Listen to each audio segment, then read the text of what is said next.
to form. Hello everyone and welcome to this video. In this video we are going to talk about PCV system. So due to high pressure of combustion inside the cylinder, some of the unburned fuel and other products of combustion leak past the piston rings and move into the crankcase.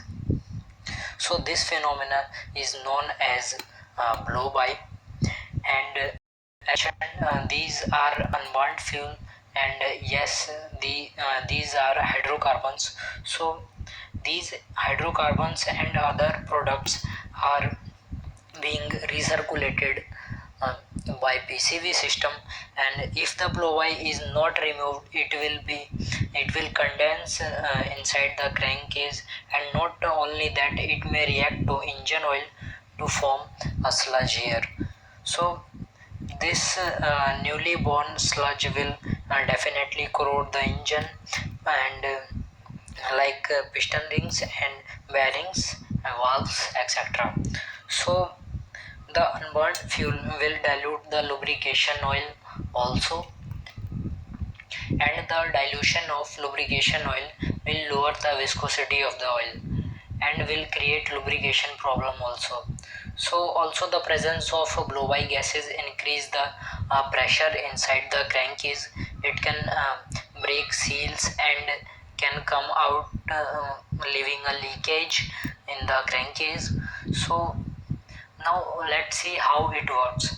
So there are many types of engines, so their PCV system arrangement varies also, and but apart from various components used, they are for the same work. So a PCV system uses engine vacuum to withdraw air into the crankcase, and the intake manifold is connected with PCV valve via a hose, and other side of the PCV valve is connected to the crankcase so that it can allow fresh air and blow-by gases to flow through the this passage. So the blow-by gases generally comes through the passage made in cylinder head, and this is the simplest diagram that can be drawn to understand the PCV system. So here in this figure it is shown that this is directly connected to the crankcase. So when blow-by gases along with air comes to PCV valve, the vacuum created by intake stroke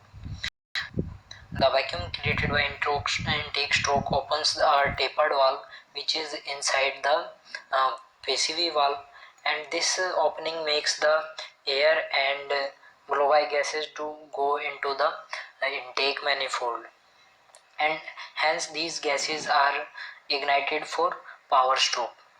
But the PCV valve controls the flow of blow-by gases. It allows the blow-by gas only to flow when there is a low manifold vacuum, and restricts blow-by at a high vacuum in the manifold. So that's how it works.